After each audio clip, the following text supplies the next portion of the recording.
सकती माता की, द्वादशान जिनवाणी माता की,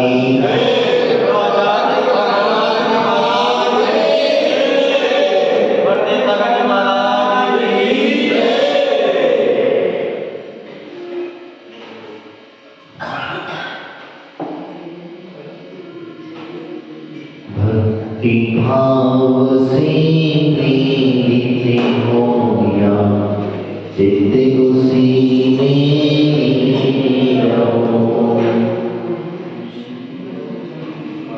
वास्तविकता में भक्ति का बहुत सुंदर शब्दार्थ कहा है कि भक्ति भगवान को देख करके ऑटोमेटिक हृदय के विकास से झलक होती है। भक्ति के लिए किसी शब्द की आवश्यकता नहीं पड़ती और भक्ति किसी शास्त्र के माध्यम से नहीं की जाती। भक्ति किसी व्यक्ति विशेष को लेकर के नहीं की जाती। भक्ति अपने हृदय के उद्गार में सत्य है, मन लगना चाहिए, वही भक्ति है। भक्ति आज हम लोग शास्त्रों में खोजते हैं, ग्रंथों में खोजते हैं, कोई श्रुति हम पढ़ते हैं तो वो तुम्हारी नहीं है, वो भक्ति तुम्हारी नहीं है। चाहे आप भक्तामृत जी पढ़िए, कल्याण मंत्र पढ़िए, सुप्रभात पढ़िए, महावीर पढ़िए, पार्श्वनाथ स्तोत्र पढ़िए, ये सब तुम्हारे नहीं है। ये तो जिसने लिखी जिस समय जिसके हृदय के उद्गार थे उनकी हैं। तुम्हारी भक्ति तो अभी वहां तक पहुंची नहीं है। तुम तो मात्र दूसरे की शब्दों को रिपीट कर रहे हो, तुम मात्र दूसरे की बातों को रिपीट कर रहे हो।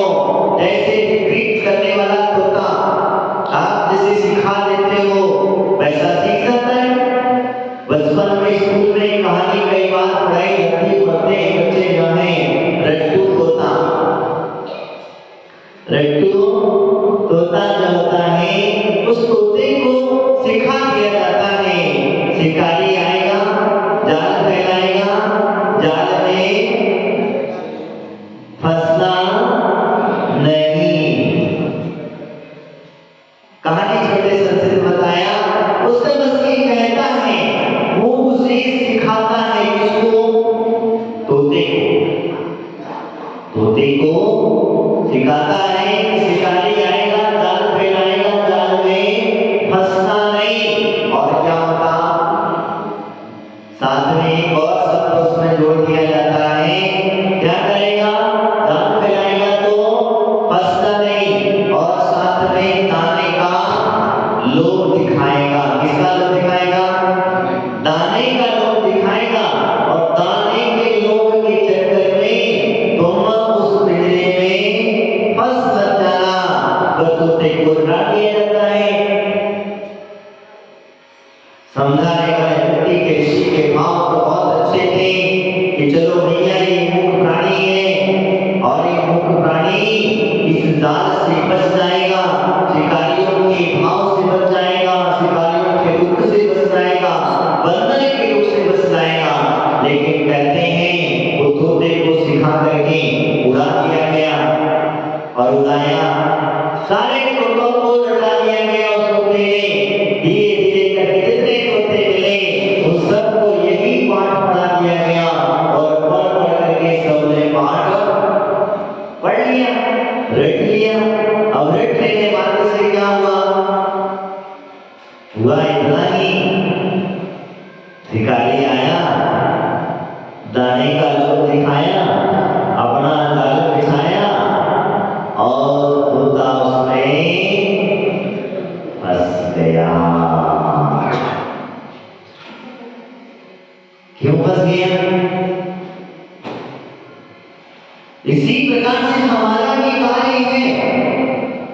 हम लोग देव भगवान की भक्ति स्तुति आदि करते हैं तो हमें होता क्या है? किसी आचार्य की स्तुति अच्छी लगी, किसी के शब्द अच्छी लगी, किसी की रचनाएं अच्छी लगी, उठाए मुख में रट लिए। अब रट लिए तो रटने के बाद में क्या होता, हमारे मस्तिष्क में सिर्फ वही रटते रटते इतना रटते चले जाते हैं, लेकिन अंदर से तल्लीनता नहीं आती। मुख में शुद्धि तो बस आ जाती है, मुख में भाव जरूर नहीं आते, लेकिन मुख में मात्र शब्दों का उच्चारण होता है। इसलिए वास्तविकता भक्ति के भाव जो है, वो भक्ति के भाव तो हृदय से उदार होते हैं, हृदय से प्रकट होते हैं। और जिस व्यक्ति के हृदय से प्रकट होने वाले भाव वही मुक्ति का मार्ग प्रशस्त करते हैं। तोता अपने जाल में फंस गया, हम भी अपने जाल में फंस जाते हैं। भगवान की भक्तियों में, स्तुतियों में वही लिखा है, वो कहते हैं आप लोगों के चक्कर में मत पड़ना, माया के चक्कर में मत पड़ना, तुम क्रोध के चक्कर में मत पड़ना। तो कहीं ना कहीं किसी न किसी रूप में हम उसमें जाकर के तुरंत फंस जाते हैं। जैसे हम लोग भगवान की स्तुति करते हैं, वक्तावली में भगवान आदिनाथ स्वामी की स्तुति करते हैं, जब महाराज और महाराज जब भगवान की भक्ति स्तुति का पाठ वचन कर देते हैं, तो हम उस काव्य स्तोत्रों को बहुत पठन पाठन करते हैं। करते नहीं करते, प्रत्येक व्यक्ति पठन पाठन करता है, लेकिन क्या कभी आपने विचार किया, चिंतन किया कि जो भगवान की भक्ति करने से चमत्कार घटाता मानिकों के जीवन में, वो तुम्हारे जीवन में क्यों नहीं घट रहा? क्या तुमने कभी विचार किया? उन्होंने 48 ताले तोड़ दिए, पीछे भगवान आदिनाथ का चैतन्य जहां घर में विराजमान था, वो विराजमान चैतन्य वो कैद खाने में आ गया, जेल में आ गया। भगवान अपने आप काले पूत करके काले जैसे निराश हमारे वाहन चबूतरे में आकर के बैठ गए। तो तुम्हारे जीवन के ताले क्यों नहीं उठ रहे? तुम्हारे जीवन में क्यों नहीं घटनाएं घट रही? क्यों नहीं चमत्कार घटना घटित हो रही है? उसके अंदर में एक अशांत लोगों के लिए भी उन स्तोत्रों के ऊपर कभी कभी सर्च हो रहा है। लोग उनके ऊपर स्तोत्र मात्र 45-40 पे सर्च कर रहे हैं, तो आगे के स्तोत्रों का कभी बहुत बड़ा चमत्कार होगा, वो तो मात्र 2 पे ही लटके हैं।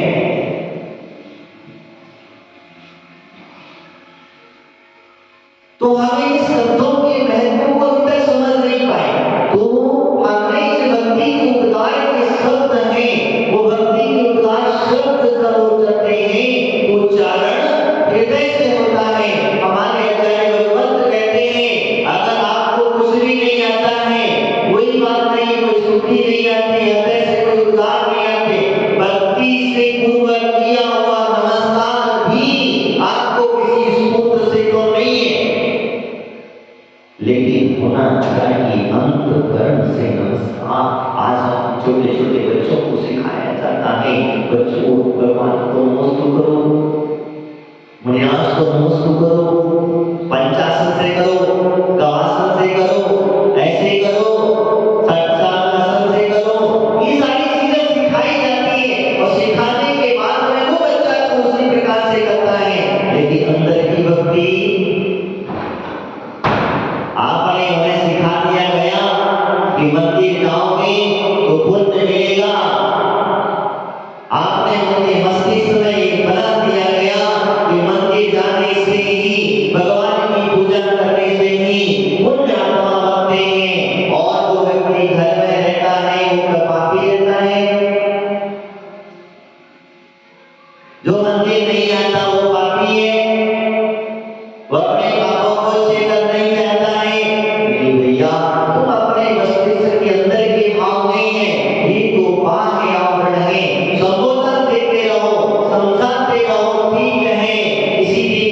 बच्चा समझ जाएगा।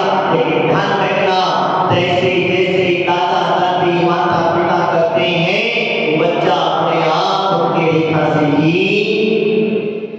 करने लग जाता है। उस बच्चे को सिखाने की जरूरत नहीं है। हमारे दादा दादी, हमारे माता पिता, उन्हें पता नहीं है तुम पूजा क्यों कर रहे हो, उन्हें पता नहीं है तुम इसे क्यों कर रहे हो, उन्हें पता नहीं है तुम मंदिर क्यों जा रहे हो। अगर छोटा सा बच्चा आज तो बड़ा बहुत आगे निकल गए बच्चे, छोटे छोटे पूछ करते हैं। एक बार एक दादाजी ने हमें घटना बताई, हमारा बच्चा बहुत छोटा है, बहुत होशियार है, बहुत क्वेश्चन करता है। मैंने कहा क्यों? बोले हर बात में क्वेश्चन इसके तैयार खड़े हैं और इसके क्वेश्चनों की वजह से हम परेशान हो गए हैं। अगर मंदिर गए तो क्यों गए, महाराज को नमस्कार किया तो क्यों किया, महाराज इस तरीके से क्यों रहते हैं। अब हम क्या बताएंगे? बताओ, मंदिर में गए, द्रव्य चढ़ाया, ऐसे ही क्यों चढ़ाया, चावल ही क्यों चढ़ाया, बादाम ही क्यों चढ़ाया, लौंग ही क्यों चढ़ाई। अब सभी क्वेश्चन पे कैसे आंसर दें? तो मैंने कहा भैया, इसीलिए तो कहा जाता है तुम क्या अपनी तरह रखना चाहते हो, तुम्हें ज्ञान नहीं है तो तुम ज्ञान अर्जन करो, समझो, तुम्हें रूढ़िवादी परंपरा से मत चलो, क्योंकि रूढ़िवादी परंपरा से चलोगे बस वही होगा। चलता है भेड़ चाल, जिसको कहा जाता है भेड़ चाल, जानते हैं? भेड़ एक के पीछे एक चलती है। तुम वो चाल चलाओ, उसे समझाओ, बताओ कैसे करना चाहिए पूजा, क्यों करना चाहिए पूजा, और पूजा करने के भाव कहां से आना चाहिए। मंत्र चाहिए आपकी जयवाणी गति है वही हो सकते हैं, लेकिन शब्दों के चढ़ाने के भाव हमारे होना चाहिए। भले ही आप शब्दों को उच्चारण करते हो, मैं नहीं कहता हूं नहीं करना चाहिए, तुम्हें नहीं आता है कोई बात नहीं है, लेकिन हृदय के उद्गार उसमें अपने मिला देना, भक्ति अपने मिला देना, और फिर देखना उसका आनंद।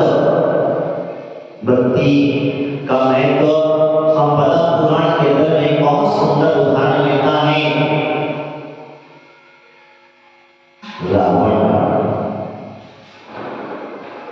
रावण का भक्ति का बहुत अच्छा सुंदर, भले लोग कुछ भी कहते हैं, भले ही उस रावण को अपने बच्चों का नाम कोई रावण रखना नहीं चाहता हो,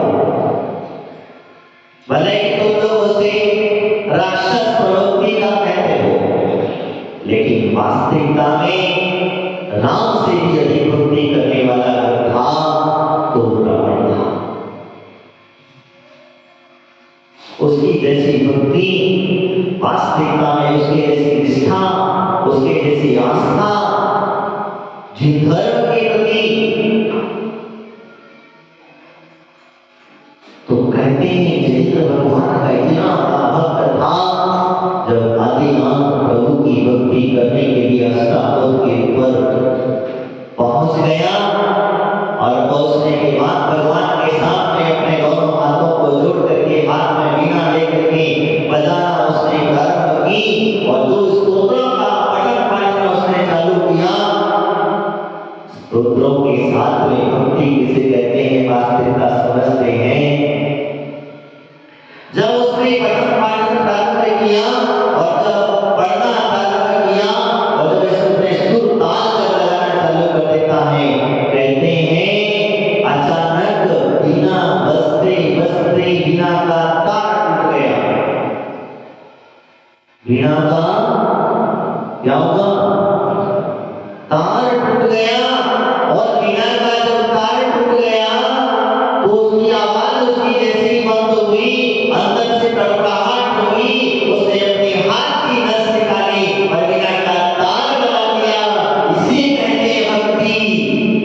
ये विचार नहीं किया मैं मेरी नस निकालूंगा, मेरा क्या होगा, मेरा शरीर कैसे चलेगा, मैं किस तरीके से होगा।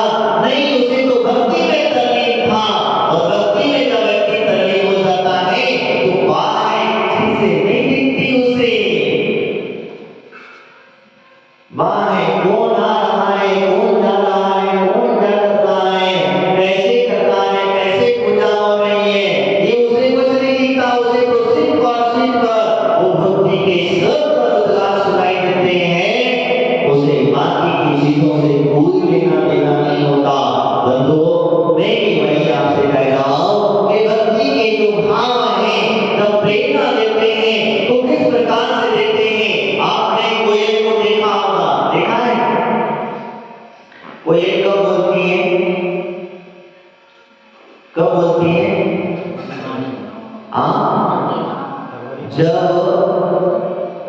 आम के अंदर में उसकी मोहरें आना प्रारंभ होती है, फूल जिसको हम कहते हैं, क्या कहते हैं, मोहर प्रारंभ होता है। वो फूल जैसे ही आना खिलना चालू हो जाता है, वो एक की आवाज मिलना चालू हो जाएगी आपको। पपीहा कब बोलता, जब बगी आने लग जाती है, बरसात का मौसम होने लग जाता है, पपीहा की आवाज ऑटोमेटिक आ जाती है। तो क्यों निकलती है क्या आवाज? उसके बाकी के टाइम में आप उनकी आवाज नहीं सुन पाओगे। आप पहचान, अगर आवाज ना सुनो तो आप पहचान भी नहीं पाओगे कि पपीहा है कि कोयल है, कोयल है कि कौवा है, पहचान भी नहीं पाओगे। दोनों काले होते हैं, एक ही आवाज हमेशा 24 घंटे काव काव काव काव काव करता रहता है, और ये कितने कम समय में बोलता है तो और उसकी आवाज मधुर हुआ करती है। कारण क्या है? एक भक्ति के वसीभूत होकर के उच्चारण कर रहा है, और एक बिना भक्ति के बिना फिजूल के ही अपने काम करता जा रहा है।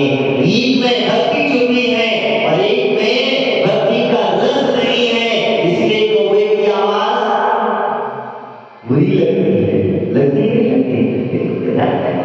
कौवा कभी कभी कुछ अच्छे भी संकेत दे जाता है, वो गाँव की आवाज भी कभी कभी अच्छे भी संकेत दे करके जाता है, और कोयल संकेत देने नहीं आती, भले ही आकर्षित कर सकती है, ये भी हो जाता है। लेकिन मैं आपसे जो कह रहा था, मैं तो आपसे कह रहा कि भक्ति के भाव से प्रेरित होकर के मन ऐसे चित्त आपका जो है, जब भी आप अनंतों को देखें, जब भी आप सिद्धों को देखें, जब भी आप देव प्रतिमा के दर्शन करें, देव भगवान के दर्शन करें और हमारे गुरुओं के दर्शन करें, तो अपने मुख से भक्ति के उद्गार फूट पड़ना चाहिए।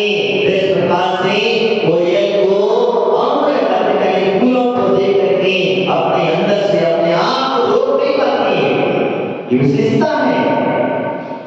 तो लाख कोशिश करें कि अपने आप को बोलने से रोक ले, तो रोक नहीं पाती है। अपनी बदली को देख करके कभी लाख कोशिश करें कि मैं नहीं बोलूंगा, बारिश का मौसम देख करके वो लाख कोशिश करें कि नहीं बोलूंगा, लेकिन वो उसके मुख से अपने आप भी की शब्द जो है अपने आप निकलने लग जाते हैं। इसी प्रकार से प्रेम शास्त्र गुरु को जहां भी नजर आ जाए, जब भी भक्ति करने का मौका मिल जाए, तो अपने आप को अंतर शब्दों की चिंता मत करना, स्तुतियों की चिंता मत करना। आप ये मत सोचना कि मैं अगर इनके सामने अगर छठा प्रभु भगवान है, पारसनाथ भगवान है, तो आदिनाथ का भक्ता पर क्यों पढ़ो? ये पहले होता है, ये सबसे पहले हमारे अंदर में वो नजर आता है। अरे भैया, पारसनाथ के सामने आदिनाथ की स्तुति क्यों करो, भक्तावली की स्तुति क्यों करो? मैं पढ़ूंगा तो पारसनाथ का स्तोत्र पढ़ूंगा तो ज्यादा फल मिलेगा। मैं आपसे पूछता हूँ, इनके अंदर में आप किसे देखना चाहते हो? ये प्रतिमा है, साक्षात अनंत नहीं है। ये प्रतिमा है, और जिस प्रतिमा के समक्ष आप किसी भी शंकर की प्रतिमा हो, उस प्रतिमा के सामने भी आप पूजा करते हो, करते हो नहीं करते? पूजा करते समय अगर मान के चलो भगवान तुम्हारे पास नाथ नहीं, और अगर उसमें शांतिनाथ भगवान तुम्हारे मंदिर में नहीं है, और शांतिनाथ भगवान का मोक्ष कल्याण मनाना है या जन्म कल्याण मनाना है, तो यही प्रतिमा के सामने शांतिनाथ की पूजा करोगे कि नहीं? करोगे कि नहीं करोगे? करोगे ना कि नहीं करोगे? करोगे ना? शांतिनाथ भगवान की स्तुति करोगे ना? शांतिनाथ प्रभु की आराधना करोगे?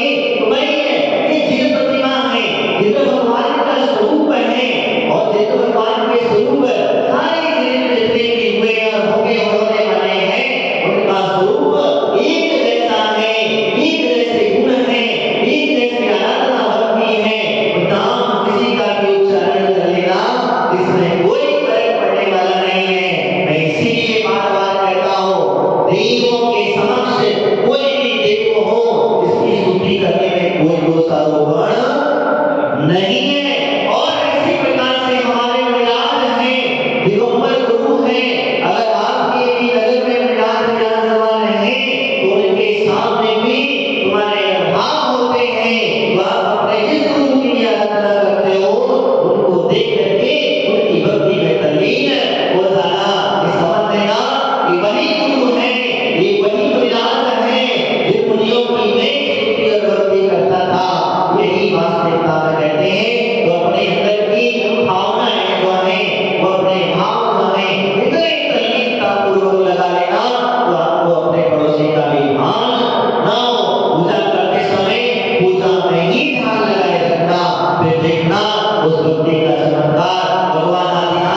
आज मेरे अंदर में वो आनंद का विभोर आपका मंगलाचरण होगा। ध्यान रखना, दिन आपका प्रसन्नता में चला जाएगा। और भक्ति करते समय मुंह लटका करके, मुंडी नीची करके, मन में संकल्प विकल्प पूर्वक अगर आपने भक्ति की है तो दिन भर वही चलता रहेगा। अब आपके हाथ में रास्ता मैंने बता दिया, वही चलेगा। अगर तुमने मुंह लटका की, टेंशन में की, विकल्पों में की, दिन भर वही चलेगी। और सुबह के टाइम में अगर भक्ति में, प्रसन्नता में भेदभाव नहीं है, किसी प्रकार का कोई विकल्प नहीं है, दिन भर आपके जीवन में कभी विकल्प नहीं आएंगे। ये भक्ति का चमत्कार आप अपने जीवन में धारण करके देख लेना, एकाध बार करके देख लेना, अपने आप आपको समझ में आ जाएगा। मैं नहीं कहता, हमारे पूज्य गुरुदेव विपुल सागर जी महाराज हमेशा कहा करते थे और उनकी भक्ति इतनी तल्लीनता से करते थे, कितनी भी तकलीफ हो, कितनी भी पीड़ा हो, कितना भी कुछ भी हो, वृद्ध अवस्था की अवस्था मैंने खुद उनका अनुभव किया है। मैंने खुद उनका अनुभव किया है। मैंने कई बार उनको देखा है, रात में उठ जाते, नींद आई नहीं आई, नींद नहीं खुल गई, बस उठे पुस्तक लेके हाथ में पुस्तक और पुस्तक देख कर के उन्हें कभी ये खास नहीं हुआ। रात कब निकल जाती उन्हें पता नहीं चलता था। वो कहते थे, मैंने पूछ करना मैंने उनसे, गुरुदेव आप रात भर पुस्तक पढ़ते हो, आप रात भर भक्ति की स्तुति के ग्रंथों को ही पढ़ते हो, वो दूसरे ग्रंथ नहीं। तो कहते मेरा मन जो है इन स्तुतियों में बड़ा आनंदित होता है और मेरी रात का मुझे पता नहीं चलता है। तो आप सो रहे कुछ नहीं, बस भक्ति में अपने तल्लीनता धारण करते हैं। इसीलिए मैंने बताया कि वास्तविकता भक्ति में वो शक्ति हुआ करती है कि आपको अपने जीवन की नैया, संसार के सारे कार्य की सिद्धि इसी भक्ति से प्राप्त होती है। मात्र जुड़ने की आवश्यकता है हृदय से। ध्यान रखना, जुड़ने की आवश्यकता है, इनसे हृदय से जुड़ने की आवश्यकता है। जब तक तुम इनसे हृदय से नहीं जुड़ोगे तब तक आपके जीवन में कोई भी चमत्कार घटित नहीं होगा। ध्यान रखना, बिल्कुल मस्तिष्क से बिठा लेना, प्रतिमा में चमत्कार नहीं होता, प्रतिमा कोई चमत्कार नहीं दिखाती है। या कोई मर्यादा आपके नजर में आते हैं तो मर्यादा कोई